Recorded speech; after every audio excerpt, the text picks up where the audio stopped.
پرانے وقتوں کی بات ہے، ایک بہروپیہ سادھو جو لوگوں کے سامنے سادھوؤں کا روپ دھارے رکھتا، ساتھ میں اس کے چیلے بھی تھے، اور رات ہوتی تو وہ لوگوں کے گھروں میں ڈاکے ڈالتے، نقب لگاتے۔ کافی مال و دولت انہوں نے اکٹھا کر لیا، اور وہ سادھو جو ہے اپنے گروہ کا ماسٹر مائنڈ تھا۔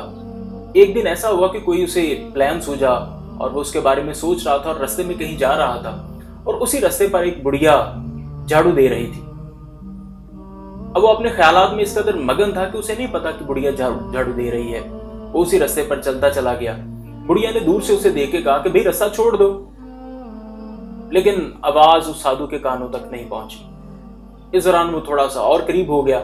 بڑھیا نے اسے پھر کہا کہ بھئی رستہ چھوڑ دو، لیکن وہ اپنے خیالات میں اس قدر مگن تھا کہ اسے پتہ ہی نہیں چلا کہ کسی نے اسے کچھ کہا ہے۔ اسی دوران وہ بڑھیا کے اتنا قریب ہو گیا کہ گرد اڑ کے اس کے بالوں میں پڑنے لگی، اس کے سر میں خاک پڑنے لگی۔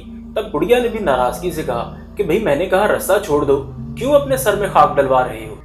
اچانک آواز اس کے کانوں تک پہنچی، اور یہ وہ وقت تھا کہ جب آواز اس کے کانوں سے ہوتی ہوئی سیدھی اس کے دل میں اتر گئی۔ اسے ایسے لگا کہ جیسے کسی نے اسے یہ کہا ہے کہ رستہ چھڑ دے، کیوں اپنے سر سے کھیپ آئی جانا ہے۔ اور بس اس بات کا سمجھ میں آنا تھا، اس کے دل کی دنیا بدل گئی، اور وہ وہیں سے واپس ہو لیا، اپنے دوستوں کی طرف چلا، اپنے ساتھیوں کی طرف، اور انہیں جا کے کہا کہ میں نے برائی کے رستے سے توبہ کر لی، میں نے یہ رستہ چھوڑ دیا۔